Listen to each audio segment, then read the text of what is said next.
22,000 feet ऊंचे पहाड़ पर शान से मुस्कुराते इस चेहरे के पीछे बहुत दर्द छिपा है।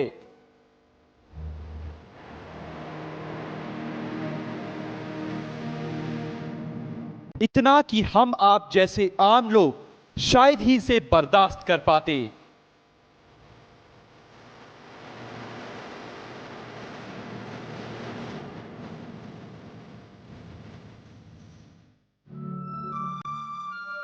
लेकिन अरुणिमा उर्फ सोनू ने ना सिर्फ इसे बर्दाश्त किया बल्कि उसे जीत में बदल दिया।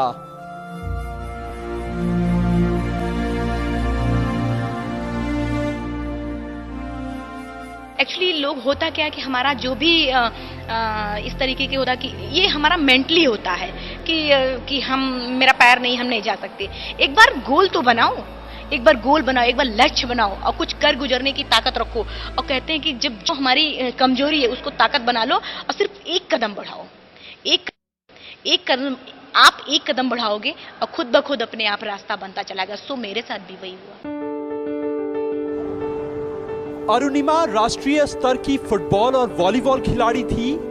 दो खेलों में बराबर की महारत बताती है कि वो कितनी काबिल रही होगी। लेकिन वक्त ने लखनऊ की 26 साल की इस बिटिया की जिंदगी बदल कर रख दी।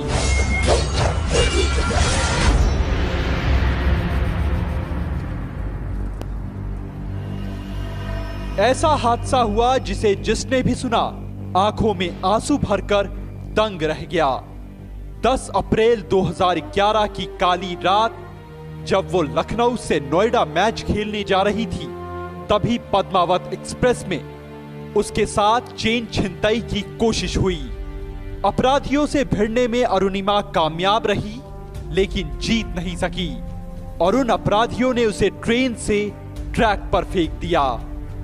ट्रैक पर अरुणिमा रात से सुबह तक पड़ी रही और करीब 49 ट्रेनें उसे कुचलती रात भर पार होती रही।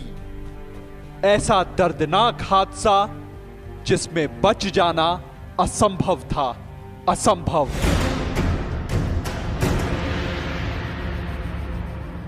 रेलवे समय सारणी के अनुसार 49 ट्रेनें अप डाउन हुई हैं और सुबह 7:30 बजे के करीब एक गांव वाले ने, बरेली के कुछ एक गांव वाले ने देखा मुझे। उससे लगा कि हम मतलब कट के मरे हुए हैं, तो वो मेरे पास में नहीं आया और वो दूर से ही मुझे देख रहा था और फिर वहीं से वो वापस चला गया। उसके बाद लगभग 10-15 मिनट के बाद वो ढेर सारे लोगों, कम से कम 10-15-20 लोगों को लेके साथ में आया और फिर हमारे पास में आए सारे लोग। और हाँ, उस घटना में मेरा बायां पैर कट गया और दाहिने पैर में रॉड है, 2 रॉडें हैं उसमें, और बाकी बैकबोन में मेरे 5 फ्रैक्चर थे और बॉडी में बहुत सारी चोटें थी।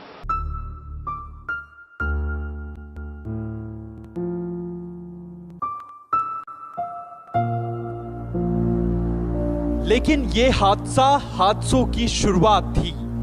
ट्रेन ने अरुणिमा को एक रात कुचला, व्यवस्था ने कई दिन तक। पूरा देश अरुणिमा को देखकर सन्न रह गया था, लेकिन खेल मंत्रालय 25,000 रुपए की भीख देता रहा।